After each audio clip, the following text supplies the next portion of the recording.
어머님, 말투 좀 신경 쓰세요. 시장터 아줌마 같잖아요. 명절 음식을 준비하는데 며느리가 제게 던진 말이었어요. 친정 식구들이 다 듣는 앞에서 한 소리였죠. 뭐라고? 내 말투가 어때서? 제가 되묻자 며느리가 비웃듯 고개를 저었습니다. 어머님은 품위가 없으세요. 한마디 할 때마다 귀에 거슬려요. 우리 은서한테 안 좋은 버릇 들까봐 걱정돼서 말하는 거예요. 며느리 김지혜는 구청 직원이었어요. 7급에서 6급으로 승진 시험을 앞둔 상태였죠.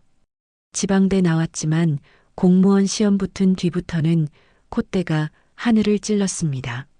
지혜야, 지금 무슨 말을 하는 거야? 제 아들 준호가 당황한 얼굴로 아내를 바라봤어요.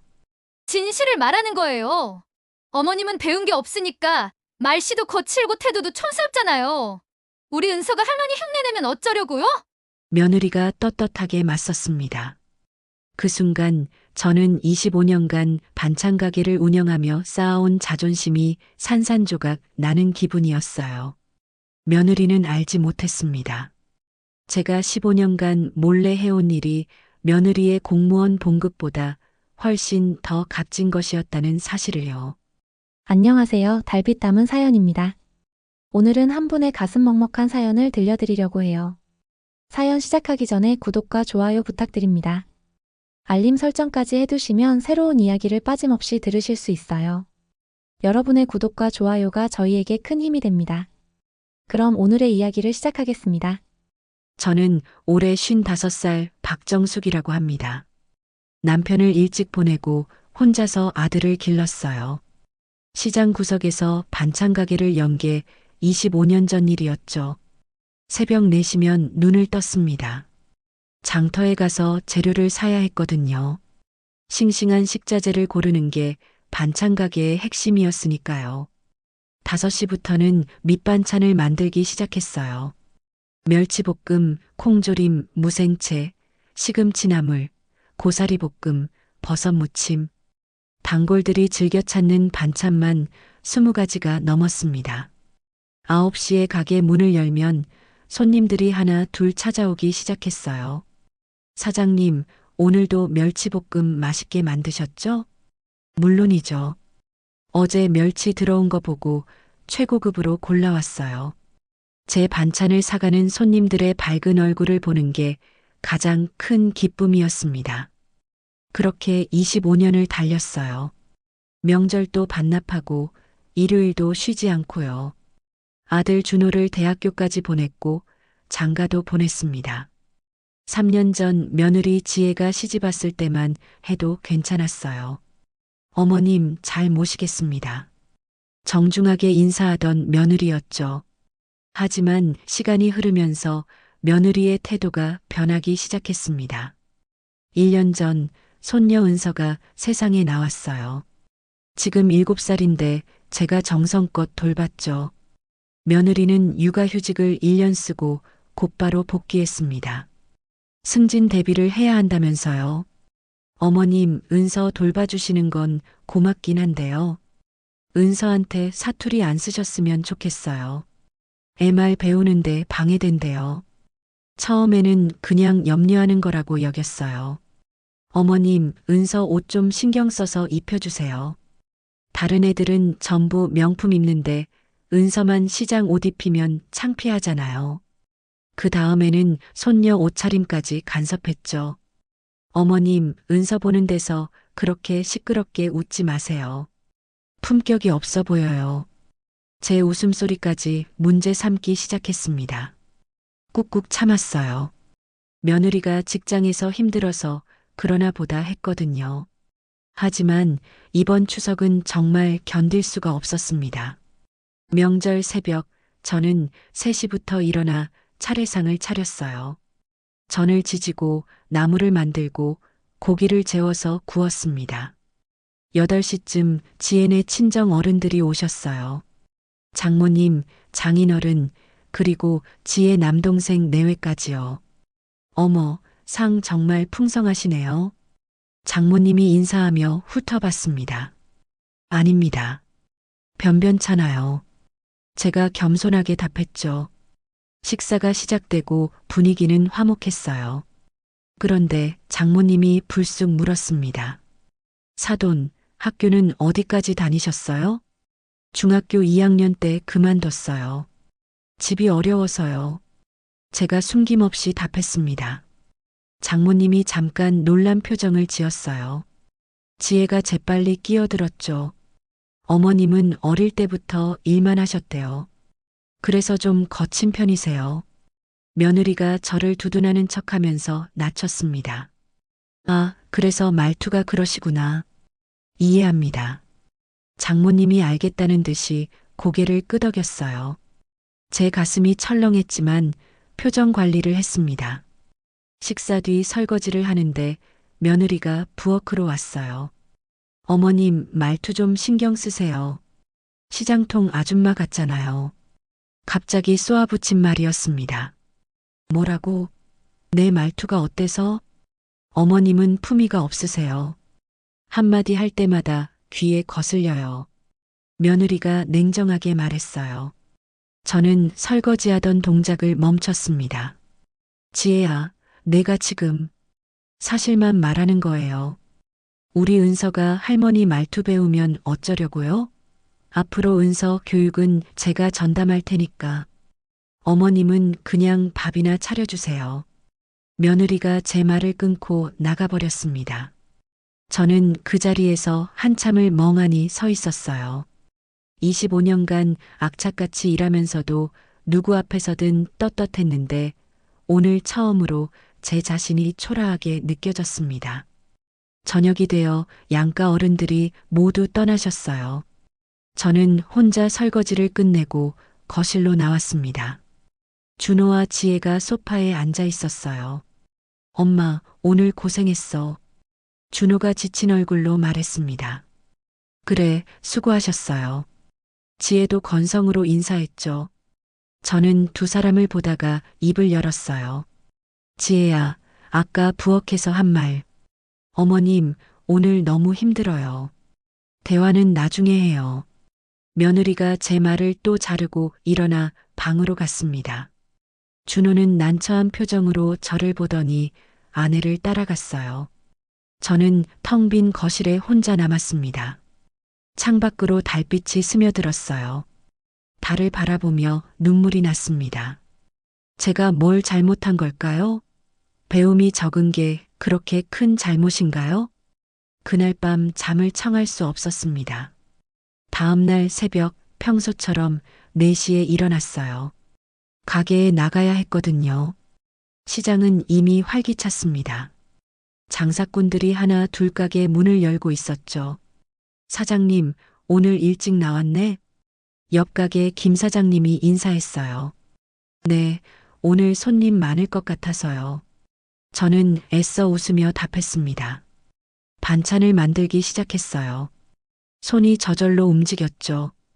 25년간 해온 일이라 눈 감고도 할 수 있었습니다. 하지만 오늘은 왜인지 눈물이 계속 났어요. 멸치를 볶으면서 콩을 졸이면서 나물을 무치면서도 며느리의 차가운 목소리가 귓가에 맴돌았습니다. 품위가 없으세요. 시장통 아줌마 같아요. 말투가 거슬려요. 9시 가게 문을 열었습니다. 첫 손님은 단골인 이 할머니였어요. 사장님, 오늘 멸치볶음 있어요? 네, 할머니. 오늘 새벽에 새로 볶았어요. 저는 반찬을 담아드렸습니다. 사장님, 반찬이 제일 맛나. 손맛이 있어. 이 할머니가 환하게 웃으며 말했어요. 그 말에 조금 위로받았습니다.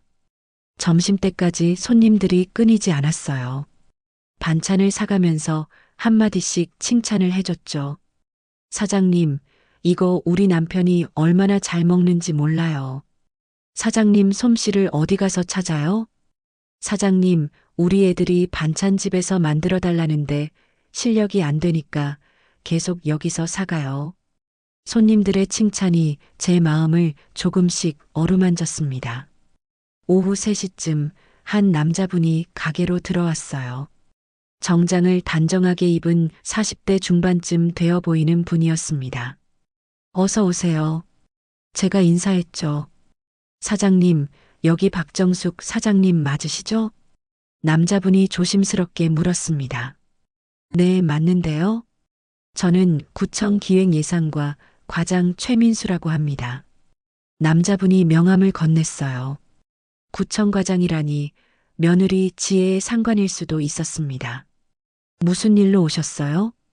사실은 사장님께 여쭤볼 게 있어서 왔습니다. 최민수 과장이 주변을 살피더니 낮은 목소리로 말했어요.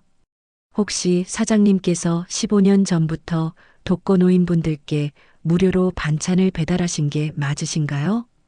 제 심장이 쿵 내려앉았습니다. 15년간 아무한테도 말하지 않았던 일이었거든요. 그걸 어떻게 아세요? 제 목소리가 떨렸습니다. 최민수 과장이 조심스럽게 미소 지었어요. 저희 아버지가 그 혜택을 받으셨습니다. 10년 전에 돌아가셨는데 돌아가시기 전까지 사장님 반찬 드시면서 건강하게 지내셨어요. 아, 그러셨군요. 저는 어색하게 답했습니다. 아버지가 살아계실 때 늘 말씀하셨어요. 시장 반찬 가게 사장님 덕분에 밥을 제대로 먹는다고요. 혼자 계시니까 끼니를 자주 걸으셨거든요. 최 과장의 눈가가 붉어졌어요. 아닙니다. 제가 할 수 있는 일을 한 것뿐이에요. 사장님, 저희가 조사를 좀 했습니다. 15년간 200명이 넘는 독거노인분들께 반찬을 무료로 배달하셨더라고요. 조사는 왜 하셨어요? 제가 당황해서 물었죠. 구청에서 지역 공원 표창을 준비하고 있습니다. 사장님 같은 분이야말로 진짜 공로를 인정받으셔야 해요. 아닙니다. 저는 그런 거 필요 없어요. 저는 손을 저었습니다. 사장님, 이런 좋은 일을 왜 숨기세요? 많은 사람들이 알아야 합니다. 최 과장이 설득했지만 저는 고개를 저었어요. 정말 괜찮습니다. 조용히 살고 싶어요. 결국 최 과장은 아쉬운 표정으로 돌아갔습니다. 하지만 그 만남이 제 인생을 완전히 바꿔놓을 줄은 몰랐어요. 일주일이 지났습니다. 그 사이 며느리의 태도는 더 심해졌어요. 어머님, 은서 유치원 학부모 모임 있는데 안 나오시는 게 좋겠어요. 어느 날 지혜가 말했습니다. 왜? 나도 할머니인데 가면 안 돼? 다른 학부모들 수준이 있어요. 어머님이 가시면 제 얼굴에 먹칠이에요. 며느리가 대놓고 말했죠.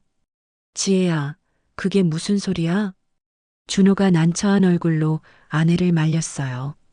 사실이잖아요.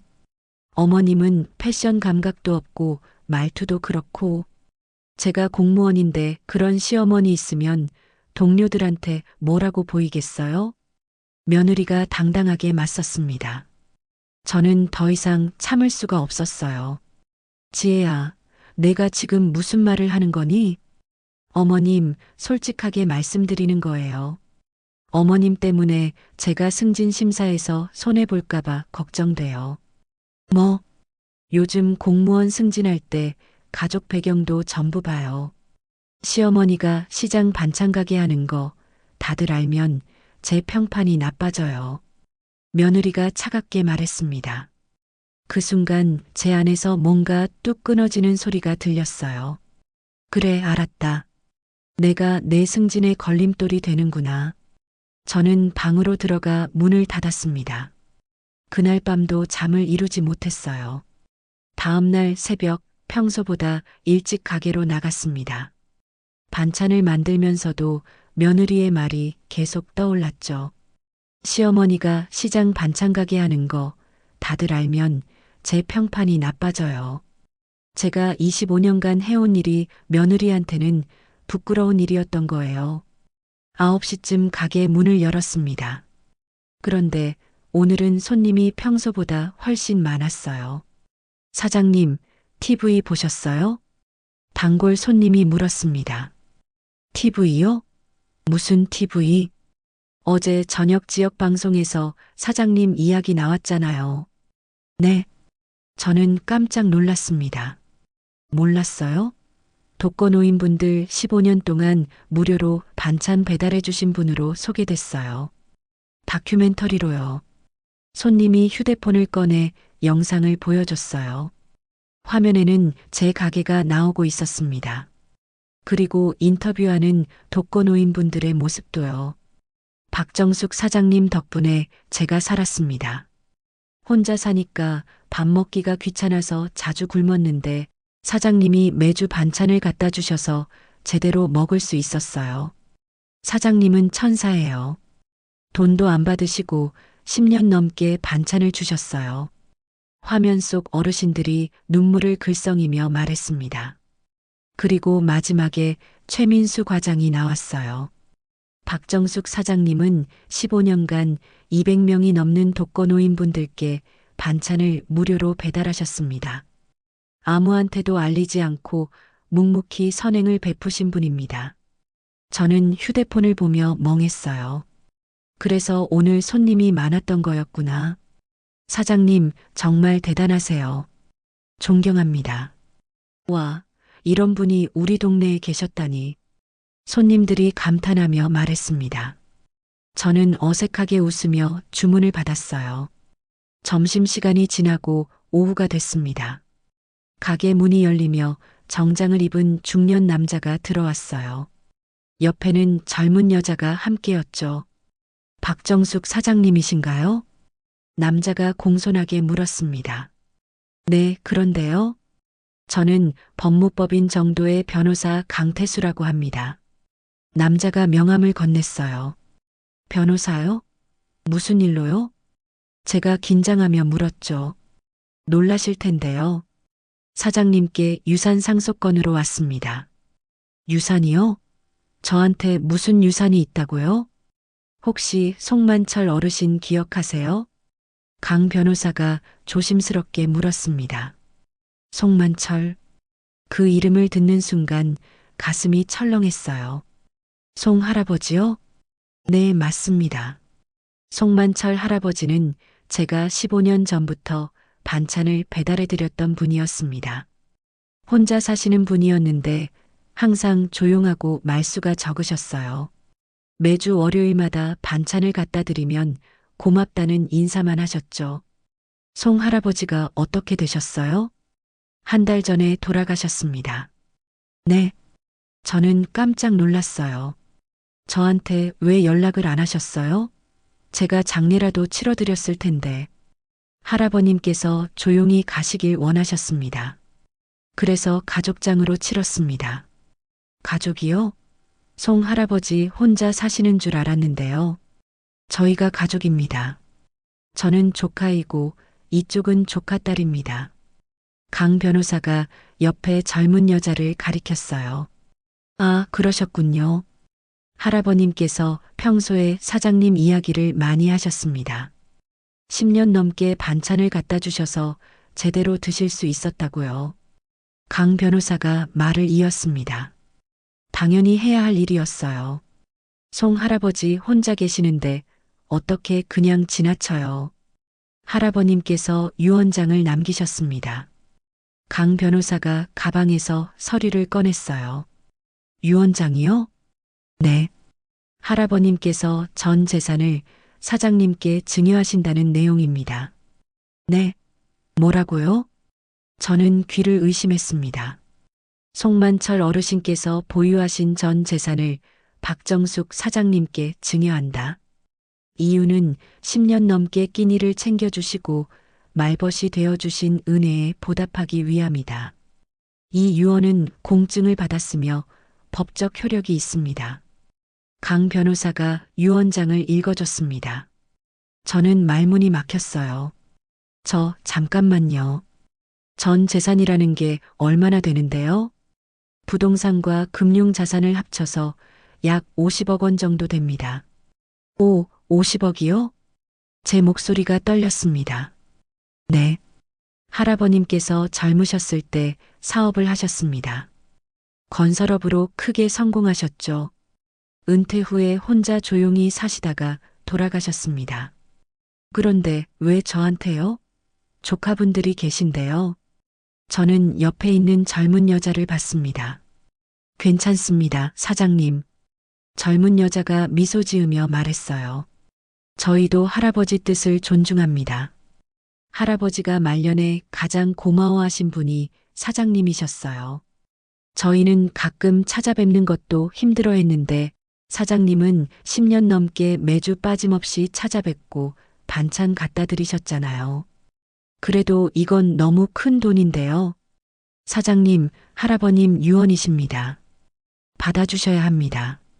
강 변호사가 진지하게 말했습니다. 여기 유언장 원본과 상속 서류입니다. 검토하시고 서명하시면 됩니다. 세금 문제는 저희 법무법인에서 처리해 드리겠습니다. 강 변호사가 서류 뭉치를 테이블에 놓았어요.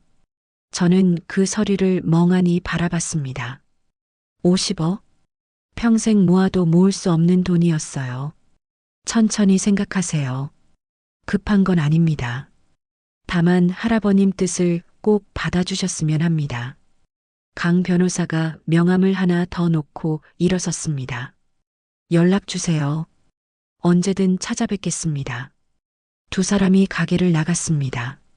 저는 혼자 남아서 테이블 위의 서류를 바라봤어요. 유언장 맨 위에 송만철 할아버지의 손글씨가 보였습니다. 박정숙 사장님께 10년 넘게 저를 돌봐주셔서 감사했습니다.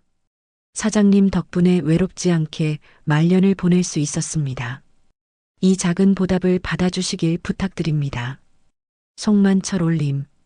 눈물이 났습니다. 저는 그냥 당연한 일을 했을 뿐인데 송 할아버지는 이렇게 큰 은혜로 갚으신 거예요. 그날 저녁 집에 돌아왔습니다. 준호와 지혜가 거실에 앉아 있었어요. 엄마, 오늘 TV 봤어? 준호가 물었습니다. 응, 손님들한테 들었어. 엄마, 왜 그런 일을 하고 있다고 말 안 했어? 말할 필요 없었잖아. 저는 담담하게 답했습니다. 지혜는 얼굴이 하얗게 질려서 휴대폰만 보고 있었어요. 어머님, 저 지금 구청 동료들한테 전화가 계속 와요. 어머님이 그런 분이신 줄 몰랐다고, 존경스럽다고. 지혜가 떨리는 목소리로 말했습니다. 그래, 다행이네. 이제 내 승진에 방해 안 되겠구나. 저는 냉정하게 말하고 방으로 들어갔습니다. 방문을 닫고 침대에 앉았어요. 가방에서 유언장 사본을 꺼내 다시 읽었습니다. 50억? 이 돈으로 뭘 할까요? 며느리한테 보여줄까요? 아니면 그냥 혼자 간직할까요? 그 순간 며느리의 차가운 목소리가 떠올랐습니다. 시어머니가 시장 반찬 가게 하는 거 다들 알면 제 평판이 나빠져요. 저는 결심했습니다. 아직은 아무한테도 말하지 않기로요. 때가 되면 알려주겠지만 지금은 아니었어요. 며느리가 진짜 저를 어떻게 생각하는지 더 지켜보고 싶었습니다. 다음 날 아침 저는 평소처럼 새벽 4시에 일어났습니다. 50억이 생겼다고 해서 달라질 건 없었어요. 여전히 가게에 나가야 했고 반찬을 만들어야 했죠. 시장에 도착하니 분위기가 예전과 달랐습니다. 정숙이 언니, 어제 TV 봤어요. 정말 대단하시더라고요. 과일 가게 사장님이 반갑게 인사했어요. 언니, 우리가 20년 넘게 옆에서 장사했는데 그런 일 하시는 줄 몰랐네요. 진짜 존경스러워요. 생선 가게 아주머니도 엄지를 치켜 세웠습니다. 아유, 별것 아닌데 왜 이러세요? 저는 쑥스러워서 손을 내저었습니다. 가게 문을 열자마자 손님들이 몰려왔어요. 사장님, 어제 방송 보고 감동받았어요. 앞으로 반찬은 여기서만 살게요. 사장님, 사인 좀 받을 수 있을까요? 우리 애들한테 보여주려고요. 사장님, 저도 봉사활동하고 싶은데 어떻게 시작하면 좋을까요? 손님들이 연신 칭찬을 쏟아냈습니다. 저는 어색하게 웃으며 주문을 받았어요. 점심때쯤 구청 직원 몇 명이 가게로 왔습니다. 사장님, 구청장님께서 직접 뵙고 싶다고 하십니다. 구청장님이요? 네, 표창식을 준비하고 계십니다. 다음 주 월요일에 구청 대회의실에서 열리는데 꼭 참석해 주셨으면 합니다. 구청 직원이 초대장을 건넸어요. 아유, 제가 그럴 만한 사람이 아닌데요. 사장님, 이건 구청 차원의 공식 행사입니다. 꼭 오셔야 해요. 직원들이 간곡하게 부탁했습니다. 결국 저는 초대장을 받았어요. 오후 4시쯤 가게 문이 열리며 지혜가 들어왔습니다. 며느리가 근무 시간에 가게에 온 건 처음이었어요. 어머님, 지혜가 어색하게 인사했습니다. 왜? 무슨 일이야? 저 어머님, 죄송합니다. 지혜가 갑자기 고개를 숙였어요.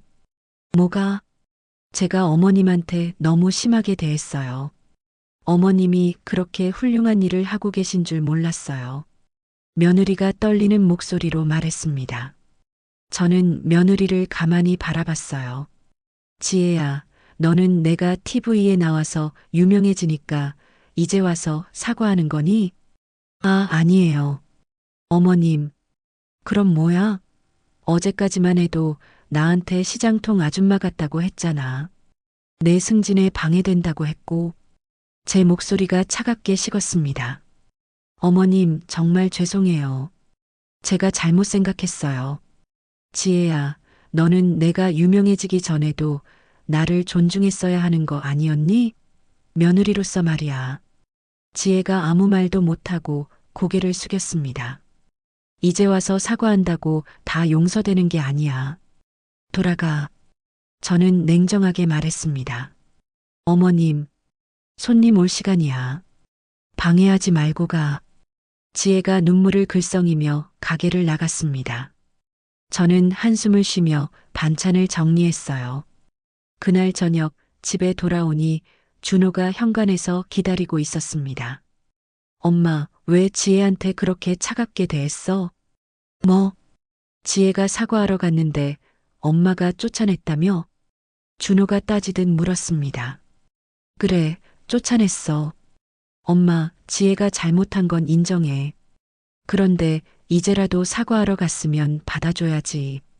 준호야, 내 아내가 나한테 뭐라고 했는지 알아? 저는 아들을 똑바로 바라봤습니다. 알아. 지혜가 다 얘기했어. 말투 고치라고 했다며? 그건 지혜가 잘못했어. 인정해.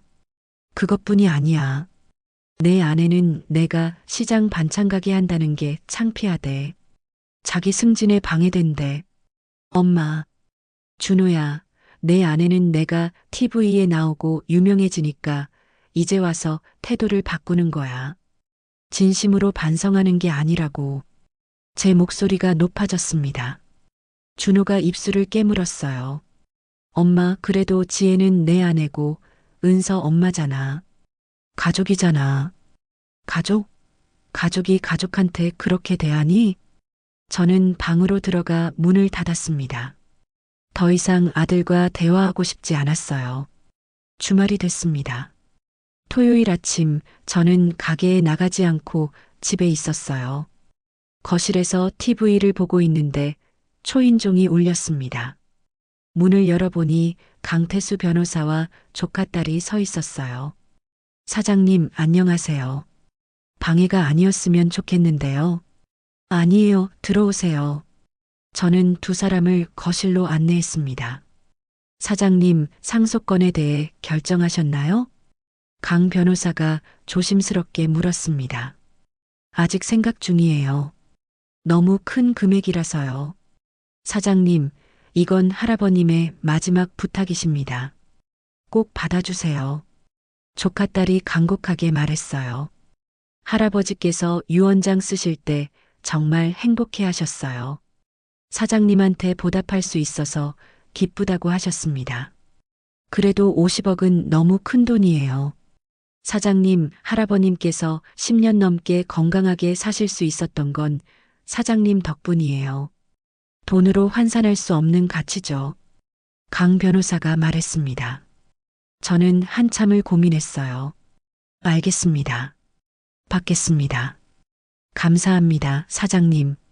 강 변호사가 환하게 웃었습니다. 여기 서류에 서명만 해주시면 됩니다. 상속세는 약 15억 정도 나올 것 같고 나머지 35억이 사장님께 남습니다. 35억이요? 네, 세금 내고 나면 그 정도입니다.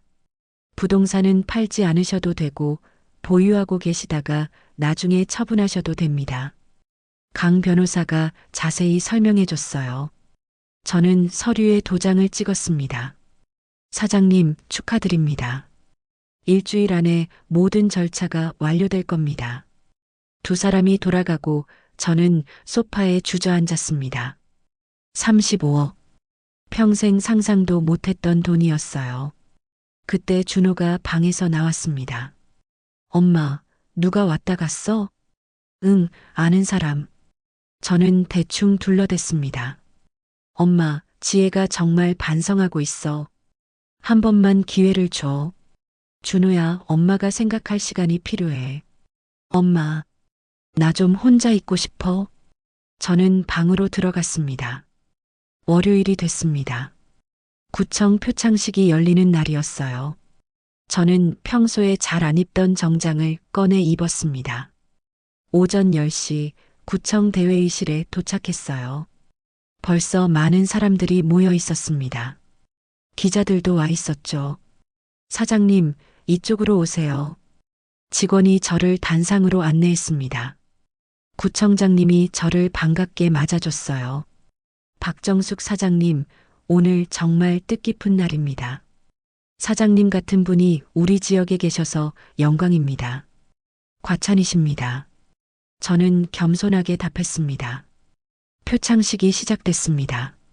구청장님이 상장과 금일봉을 저한테 건넸어요.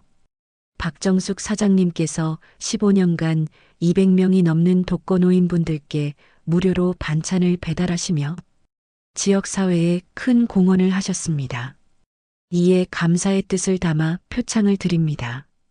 박수 소리가 대회의실을 가득 채웠습니다. 기자들이 사진을 찍었어요. 사장님, 소감 한 말씀 부탁드립니다. 구청장님이 마이크를 건넸습니다. 저는 마이크를 잡고 떨리는 목소리로 말하기 시작했어요. 저는 그냥 당연한 일을 했을 뿐입니다. 혼자 계신 어르신들이 제대로 드시지 못하는 게 안타까워서 반찬을 갖다 드렸을 뿐이에요. 사람들이 조용히 제 말을 들었습니다. 저는 배운 게 많지 않습니다. 중학교도 제대로 못 나왔어요. 하지만 사람을 대하는 마음만큼은 누구한테도 지지 않는다고 생각합니다. 제 목소리가 떨렸습니다. 진짜 교양은 학벌이 아니라 마음에 있다고 믿습니다. 어려운 이웃을 돌아보는 마음, 그게 진짜 품격이라고 생각해요. 박수 소리가 다시 울렸습니다. 표창식이 끝나고 저는 집으로 돌아왔어요. 거실에 지혜가 앉아 있었습니다. 어머님, 지혜가 벌떡 일어나며 저를 봤어요. 왜 여기 있어? 출근 안 해? 어머님, 제가 정말 잘못했어요. 용서해 주세요. 지혜가 다시 사과했습니다. 지혜야. 어머님, 제가 너무 어리석었어요. 학벌만 보고, 겉모습만 보고, 어머님의 진짜 가치를 몰라봤어요. 며느리가 눈물을 흘렸습니다. 저는 며느리를 가만히 바라봤어요. 지혜야, 나한테 진심으로 사과하는 거니? 아니면 내가 유명해져서 그러는 거니? 진심이에요, 어머님. 정말 반성하고 있어요. 그럼 물어볼게. 만약에 내가 TV에 안 나왔으면? 그냥 평범한 시장 반찬 가게 아줌마로 남았으면 너는 나한테 여전히 그렇게 대했겠지?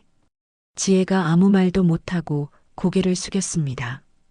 대답 못하는 걸 보니 답이 나왔네. 저는 방으로 들어가려다 멈췄습니다. 지혜야, 나한테 진짜 사과하고 싶으면 행동으로 보여. 말로만 하지 말고. 그날 저녁 강태수 변호사한테서 전화가 왔습니다. 사장님, 상속 절차가 모두 완료됐습니다. 내일 은행에 가시면 통장을 받으실 수 있습니다. 감사합니다, 변호사님.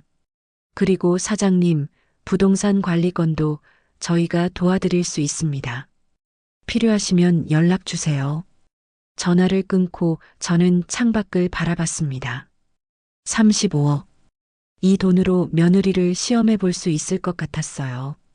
며느리가 진짜 변했는지 아니면 그냥 겉모습만 바뀐 건지 확인할 수 있을 거예요. 그리고 그때가 되면 결정하겠습니다. 이 돈을 어떻게 쓸지, 누구한테 줄지 말이에요. 다음 날 아침 저는 은행에 갔습니다.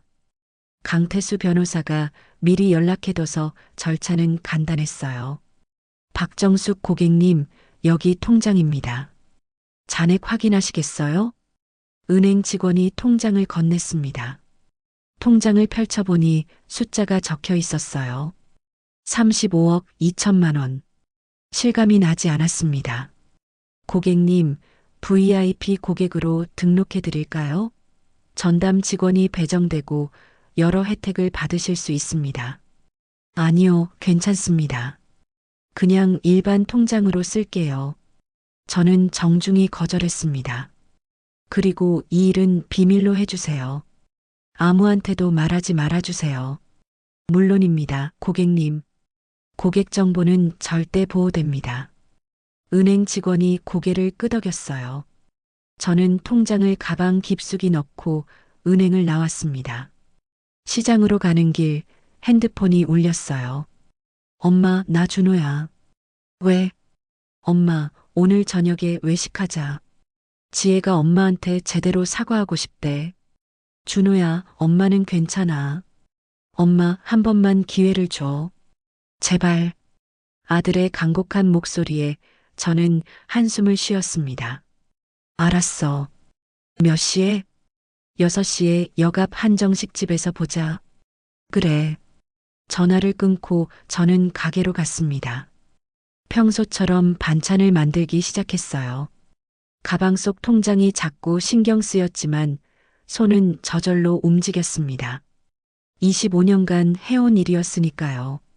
오후 5시 가게 문을 닫았습니다. 집에 들러 옷을 갈아입고 약속 장소로 갔어요. 한정식 집 앞에는 준호와 지혜, 그리고 은서가 기다리고 있었습니다. 할머니, 은서가 달려와 제 품에 안겼어요. 우리 은서, 오늘 유치원 재미있었어? 네, 할머니. 선생님이 할머니 TV 나온 거 보셨대요. 할머니 최고래요. 은서가 방긋 웃었습니다. 손녀의 환한 얼굴을 보니 마음이 조금 누그러졌어요. 어머님, 안녕하세요.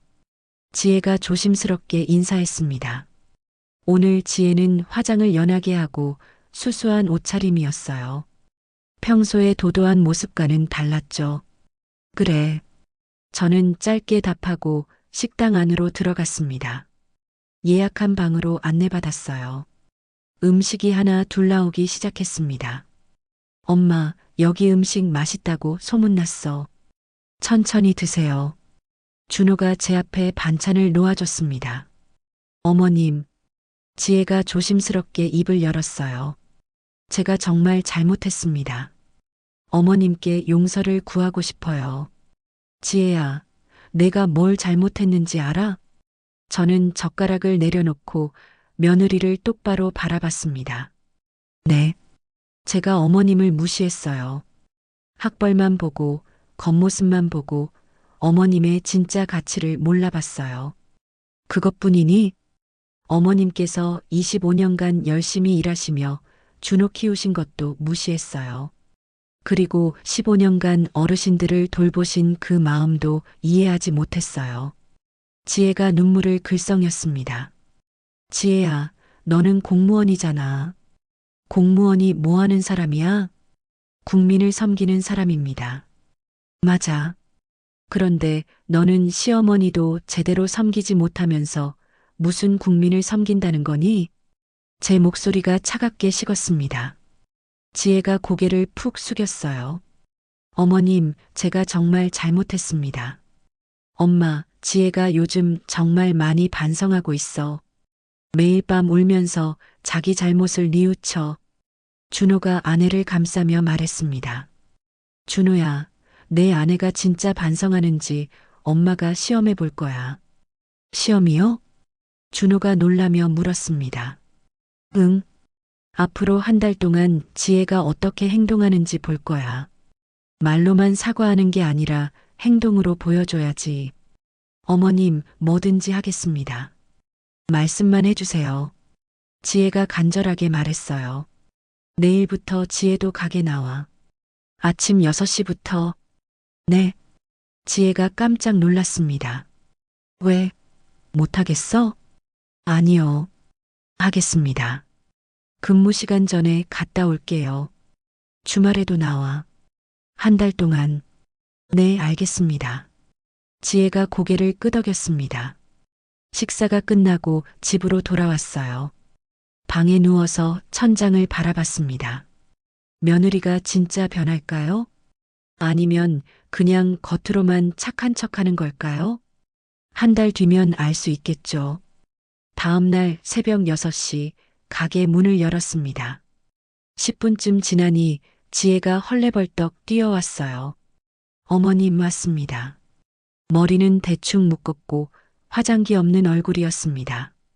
그래, 이리 와. 앞치마 입어. 저는 앞치마를 건넸습니다. 오늘은 설거지부터 배워. 이 그릇들 전부 닦아? 네, 어머님. 지혜가 설거지를 시작했어요. 처음에는 서툴렀습니다. 물이 튀고 그릇을 떨어뜨릴 뻔하기도 했죠. 하지만 불평 한마디 없이 묵묵히 했습니다. 다 했어요, 어머님. 그럼 이제 이 재료들 다듬어. 시금치 다듬는 법 알아? 아니요. 그럼 내가 가르쳐 줄게. 저는 지혜한테 시금치 다듬는 법을 보여줬어요. 뿌리 부분을 이렇게 자르고 누런 잎은 떼어내. 그리고 깨끗이 씻는 거야. 네, 어머님. 지혜가 집중해서 따라했습니다. 9시가 되자 지혜가 시계를 봤어요. 어머님, 저 출근해야 해요. 그래, 가. 손 씻고. 네. 내일 또 올게요. 지혜가 앞치마를 벗고 급히 나갔습니다. 저는 지혜가 다듬어 놓은 시금치를 봤어요. 생각보다 깔끔하게 잘했더군요. 그날 저녁 집에 돌아오니 저녁상이 차려져 있었습니다. 엄마, 오늘 지혜가 저녁 준비했어. 준호가 말했습니다. 그래. 식탁에 앉으니 된장찌개와 반찬들이 놓여 있었어요. 어머님, 제가 처음 만들어 봤는데 맛이 어떨지 모르겠어요. 지혜가 조심스럽게 말했습니다. 저는 찌개를 한술 떠서 맛봤어요. 짜지도 싱겁지도 않네. 제법인데. 정말요? 다행이다. 지혜가 환하게 웃었습니다. 그 모습이 며칠 전에 도도했던 모습과는 너무 달랐어요. 이틀째, 지혜는 새벽 6시에 또 나타났습니다. 어머님, 오늘은 뭘 배울까요? 오늘은 멸치볶음 만드는 법 배워. 저는 지혜한테 멸치를 고르는 법부터 가르쳤어요. 멸치는 이렇게 머리를 떼고 배를 갈라서 내장을 빼야 해. 그래야 비린내가 안 나. 네, 어머님. 지혜가 열심히 따라했습니다. 손이 느렸지만 포기하지 않고 끝까지 했어요. 다 했어요, 어머님. 그럼 이제 볶아보자. 불 조절이 중요해. 너무 세면 타고 너무 약하면 눅눅해져. 저는 지혜 옆에서 지켜보며 알려줬습니다. 지혜가 조심스럽게 멸치를 볶기 시작했어요. 어머님, 이 정도면 됐나요? 응, 잘했어. 이제 간장이랑 물엿 넣고 버무려. 지혜가 만든 멸치볶음을 맛봤습니다. 생각보다 괜찮은데? 첫 번째 치고는 잘했어. 정말요? 감사합니다, 어머님. 지혜가 기뻐하며 웃었습니다. 일주일이 지났습니다. 지혜는 단 하루도 빠지지 않고 새벽 6시에 나왔어요. 주말에도 나왔습니다. 어머님, 오늘은 뭘 배울까요? 오늘은 손님들한테 반찬 파는 법 배워. 내가 하는 거 옆에서 잘 봐. 네, 어머님. 손님들이 하나 둘 들어오기 시작했습니다. 사장님, 오늘 멸치볶음 있어요?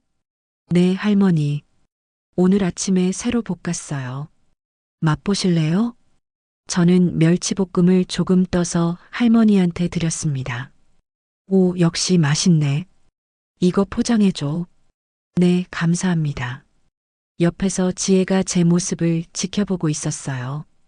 지혜야, 내가 해봐. 저 손님 응대해봐. 네, 어머님. 지혜가 손님한테 다가갔습니다. 어서 오세요. 뭐 찾으세요? 콩조림하고 시금치나물 있어요? 네, 있습니다. 맛보실래요? 지혜가 제가 하던 대로 반찬을 떠서 손님한테 드렸어요. 오, 맛있네요. 이거 주세요. 감사합니다. 지혜가 능숙하게 반찬을 포장했습니다. 손님이 나가고 지혜가 저를 봤어요. 어머님, 제가 잘했나요? 응, 잘했어. 손님 대하는 태도도 좋았고. 감사합니다. 지혜가 환하게 웃었습니다. 그날 오후 한 여자가 가게로 들어왔어요. 어머, 지혜 아니야? 여자가 깜짝 놀라며 지혜를 봤습니다. 선배님? 지혜도 놀란 표정이었어요. 여기서 뭐해? 혹시 반찬 사러 왔어?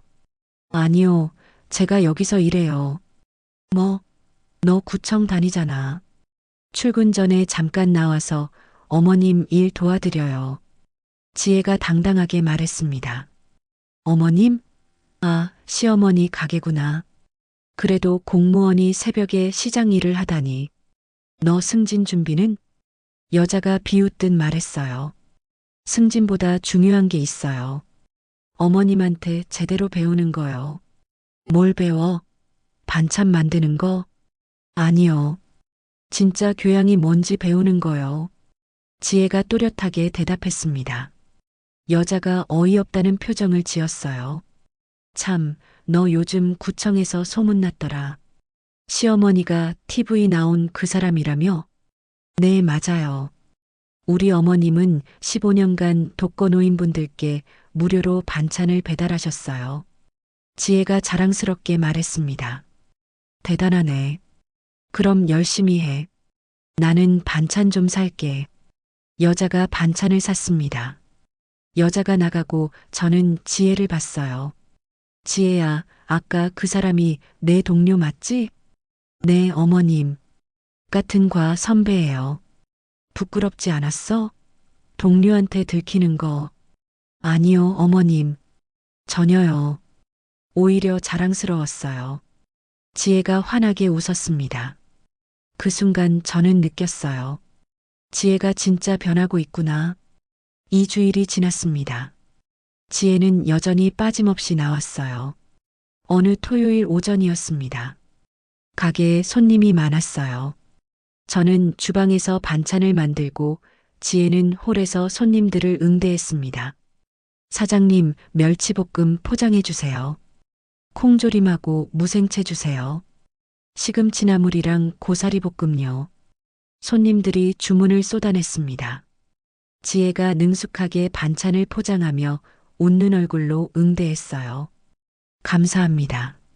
또 오세요. 맛있게 드세요.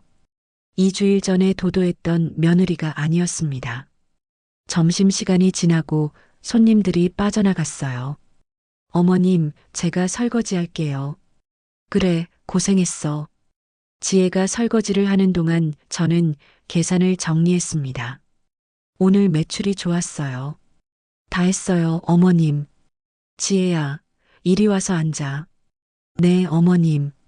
지혜가 제 앞에 앉았습니다. 저는 지혜를 가만히 바라봤어요.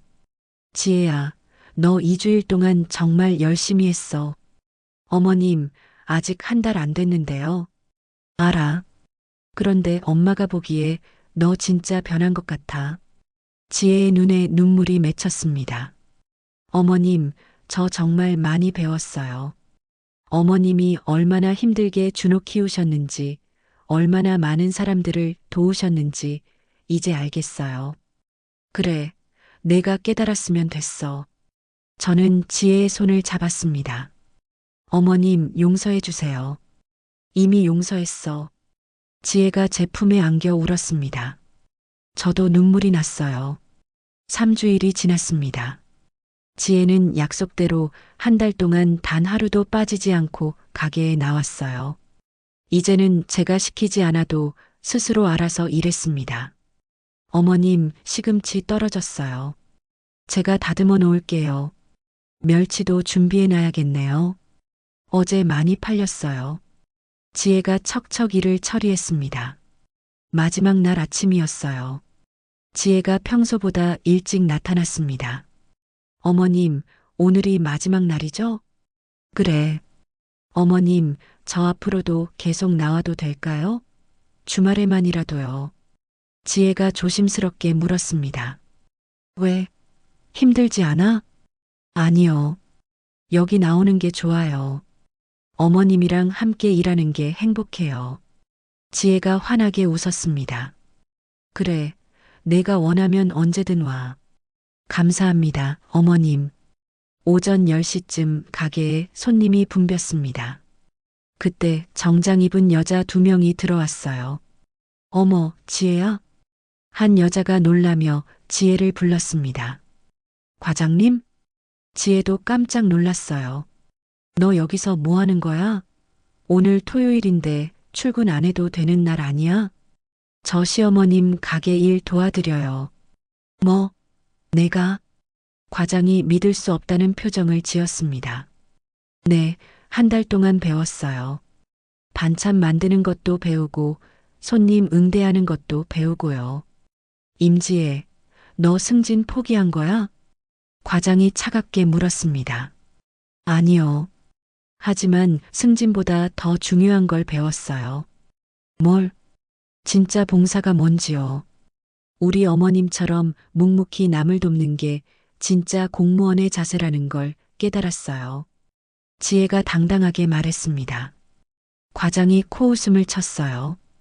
웃기고 있네. 공무원이 시장 반찬가게 일이나 하고 있으면 승진은 꿈도 꾸지 마. 이번 승진 대상자 명단에서 내 이름 뺄게. 네, 과장님. 괜찮아요. 지혜가 담담하게 대답했습니다. 과장이 어이없다는 표정으로 가게를 나갔어요. 저는 지혜를 걱정스럽게 봤습니다. 지혜야, 괜찮아? 네, 어머님. 괜찮아요. 승진 못하게 된 것 같은데. 어머님, 저 이제 알아요. 승진이 전부가 아니라는 거요.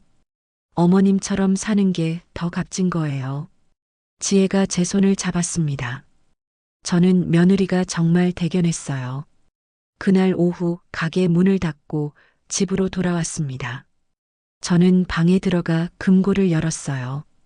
그 안에는 통장이 들어 있었습니다. 35억이 들어있는 통장이요. 이제 때가 된 것 같았어요. 지혜한테 말해줄 때가요.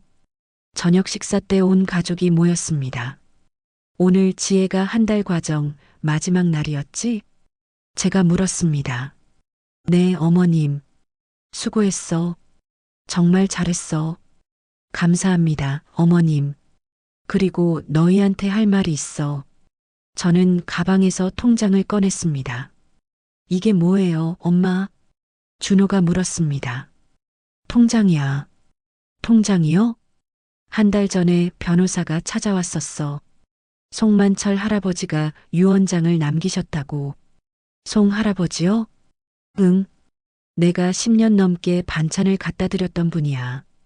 그분이 돌아가시면서 전 재산을 나한테 물려주셨어. 저는 통장을 테이블 위에 놓았습니다. 얼마나 되는데요?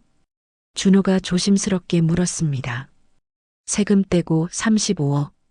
35억이요? 준호와 지혜가 동시에 놀라며 소리쳤습니다. 응. 송 할아버지가 젊으셨을 때 건설업으로 크게 성공하셨대. 은퇴 후에 혼자 조용히 사시다가 돌아가셨어. 어머님, 그걸 왜 이제야 말씀하세요? 지혜가 떨리는 목소리로 물었습니다. 지혜야, 엄마가 너를 시험해 본 거야. 시험이요? 응. 내가 진짜 변했는지 아니면 그냥 겉으로만 착한 척하는 건지 확인하고 싶었어. 저는 며느리를 똑바로 바라봤습니다. 만약에 내가 한 달 전에 이 통장 이야기를 했으면 어땠을 것 같아? 지혜가 고개를 숙였습니다. 솔직히 말해봐. 어머님, 제가 돈 때문에 태도를 바꿨을 것 같아요. 지혜가 떨리는 목소리로 인정했습니다. 그래, 엄마도 그렇게 생각했어. 그래서 숨긴 거야. 어머님. 하지만 지혜야, 너는 한 달 동안 돈이 있는지도 모르고 열심히 했어. 단 하루도 빠지지 않고 새벽 6시에 나왔고 불평 한마디 없이 일했어. 제 목소리가 떨렸습니다. 그리고 승진 포기하면서까지 나한테 배우겠다고 했지. 그게 진심이라는 걸 엄마가 이제 알았어. 어머님, 감사합니다. 지혜가 눈물을 흘렸습니다. 지혜야, 너는 이제 진짜로 변했어. 겉모습만 본 게 아니라 마음으로 사람을 보게 됐어. 저는 지혜의 손을 잡았습니다. 어머님, 제가 정말 어리석었어요. 돈이나 지위가 전부인 줄 알았어요. 이제 알았으면 됐어. 엄마, 그 돈으로 뭐 할 거예요? 준호가 물었습니다. 일단은 가게 확장하려고. 그리고 장학재단 하나 만들 거야. 장학재단이요? 응. 형편이 어려운 학생들 돕는 재단. 송 할아버지가 원하셨을 것 같아서. 엄마, 정말 대단하세요. 준호가 감탄하며 말했습니다. 그리고 나머지는 너희 줄 거야. 저희요? 응. 준호 사업 자금으로 5억, 지혜 너도 5억. 어머님, 저는 받을 자격이 없어요. 지혜가 손을 내저었습니다. 왜 없어? 넌 이제 진짜 우리 가족이야. 한 달 동안 내가 보여준 모습 때문에 엄마 마음이 다 녹았어. 어머님, 지혜가 제 품에 안겨 울었습니다. 저도 며느리를 꼭 안아줬어요. 그리고 은서 교육비로 10억은 따로 떼어놓을 거야. 나중에 은서가 크면 쓸 수 있게. 어머님, 너무 많아요. 괜찮아. 송 할아버지가 주신 돈이니까 좋은 일에 써야지. 그날 밤 저는 창밖을 바라봤습니다.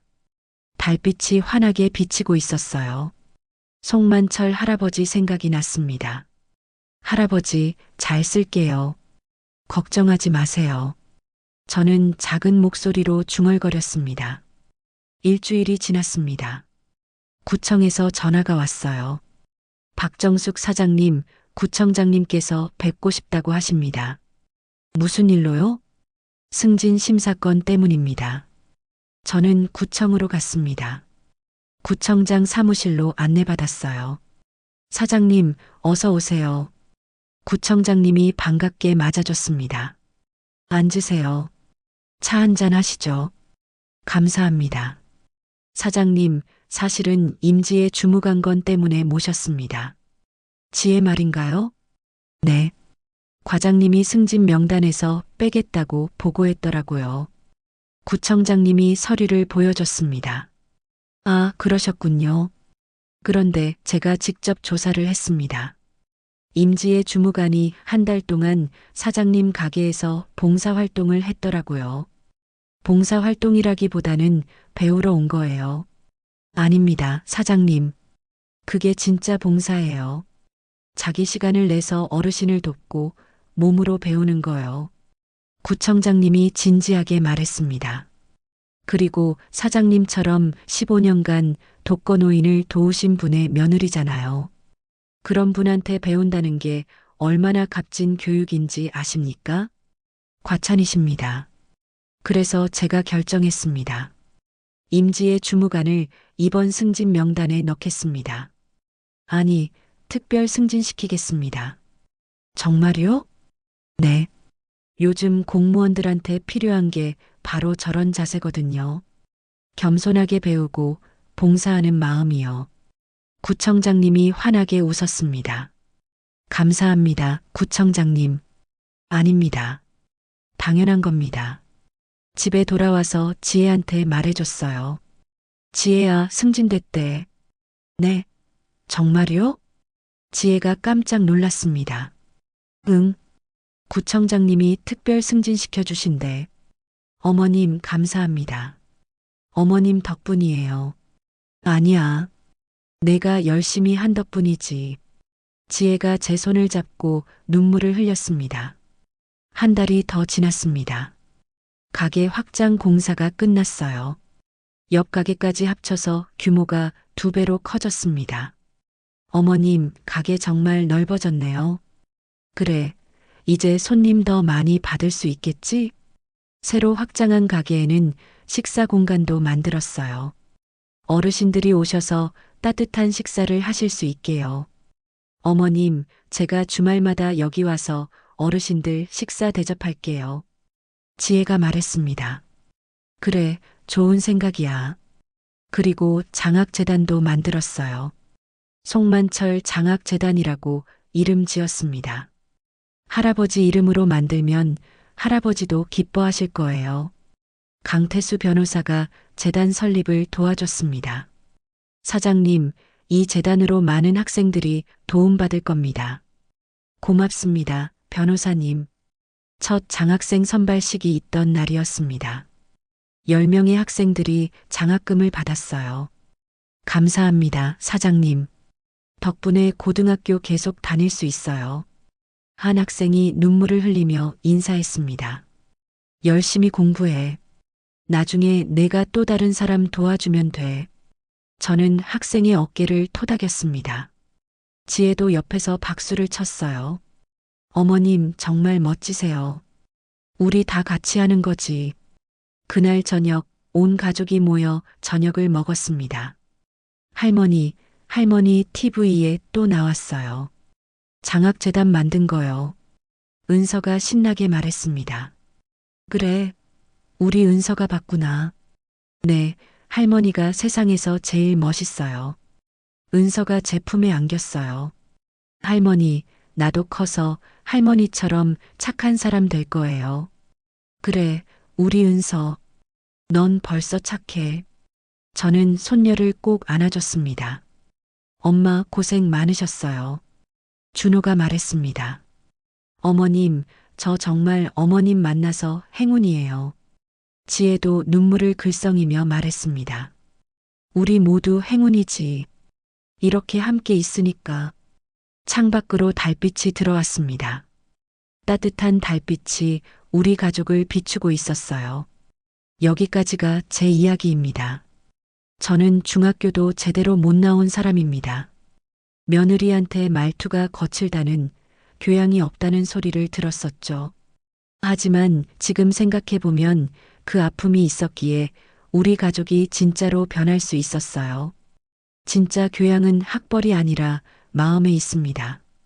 어려운 이웃을 돌아보는 마음, 겸손하게 배우는 자세, 그게 진짜 품격이에요. 며느리 지혜도 이제는 그걸 압니다.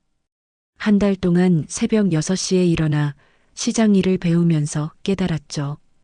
돈이나 지위보다 중요한 게 있다는 걸요. 우리 가족의 이야기가 누군가에게 작은 위로가 되었으면 좋겠습니다. 힘든 시간을 겪고 계신 분들, 가족 사이에 오해가 있으신 분들께 말이에요. 늦었다고 생각할 때가 가장 빠른 때라고 하잖아요. 지금이라도 서로를 이해하고 용서한다면 우리 가족처럼 다시 시작할 수 있을 거예요. 지금까지 이야기 들어주셔서 감사합니다. 오늘 이야기가 도움이 되셨다면 구독과 좋아요 부탁드립니다. 댓글로 응원의 말씀도 남겨주시면 큰 힘이 됩니다. 여러분 모두 가족과 행복한 시간 보내시길 바랍니다. 달빛 담은 사연이었습니다. 다음 이야기도 기대해 주세요. 감사합니다.